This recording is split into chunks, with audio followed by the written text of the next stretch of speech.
Hey y'all, doing a video today on Leviticus 18 and 20. Since the two are interchangeable and they mention the exact same stuff, I thought I'd just wing it. Now the reason I'm making this video is because I've seen so many different interpretations of one simple line. And why is this? I don't know. But here are some of them. The English Standard Version is, "You shall not lie with a man as with a woman. It is an abomination." The King James Version is, "Thou shalt not lie with mankind as with womankind. It is abomination."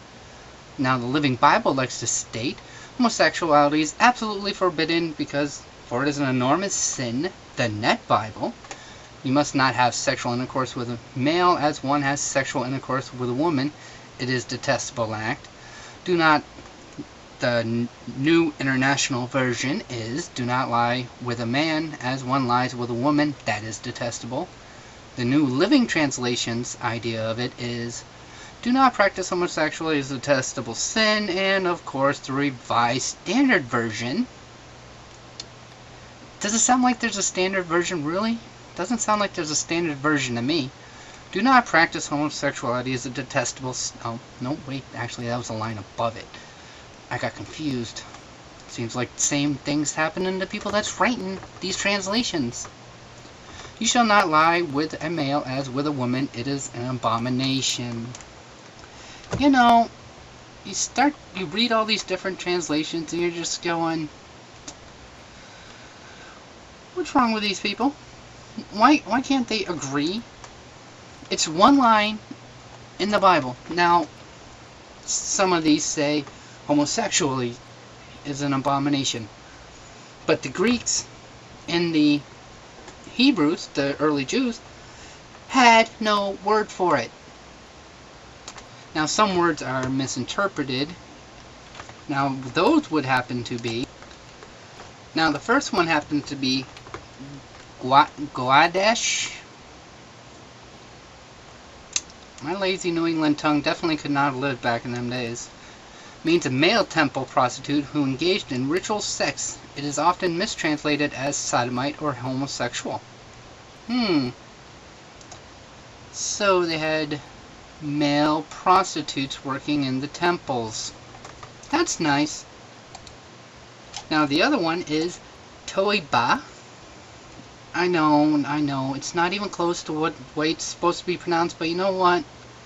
I say it the way I see it.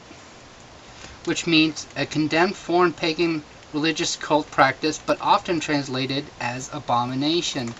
Now I've checked on many sites on different translations of the Bible, and I would like to point out that a lot of them, like I've already pointed out, there are many different interpretations of one line in the Bible.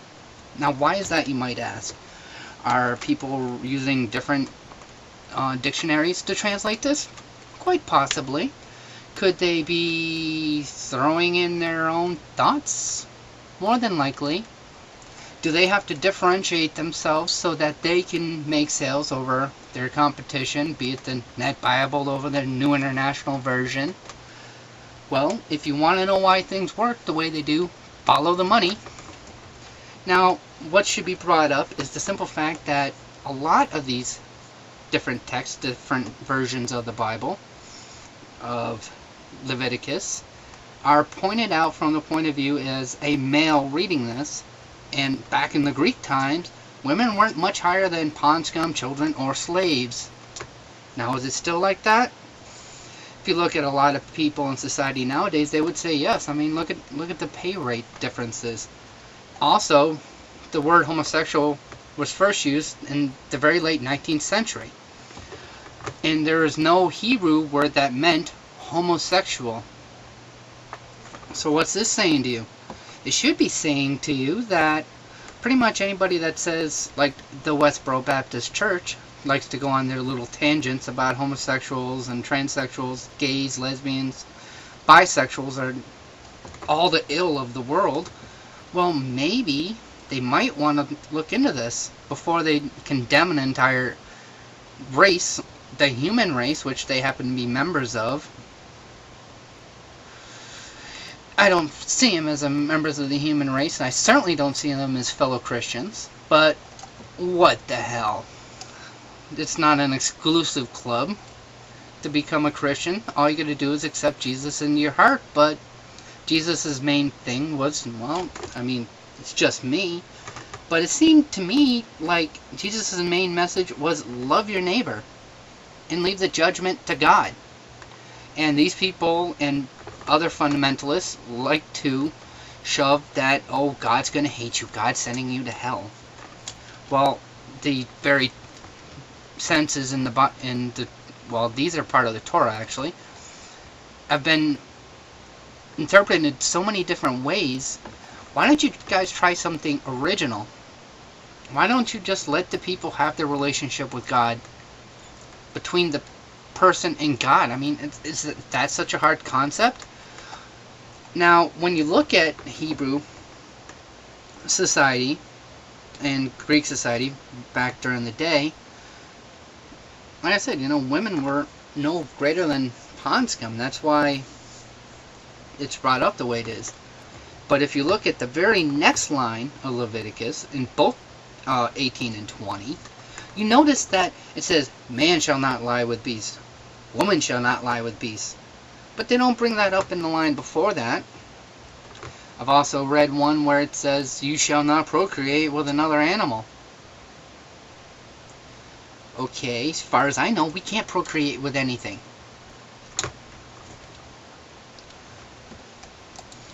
Now, another problem I've seen brought up is the simple fact that in society, the male was dominant, female was the submissive, as I pointed out already in this video.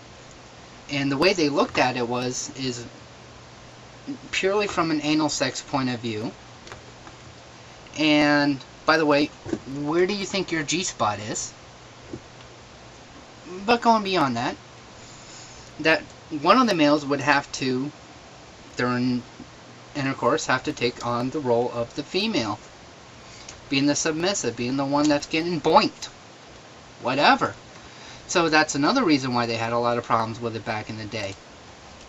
Now, you might be asking, why am I bringing this up? It's because everybody likes to generalize and put everything so much together. And now it says, like I said, about the prostitutes. So where I bring this up is that a couple of interpretations is, rather than forbidding male homosexuality, it simply restricts where it can occur. Another interpretation is that man can sleep with a man, but not in the same bed as a woman.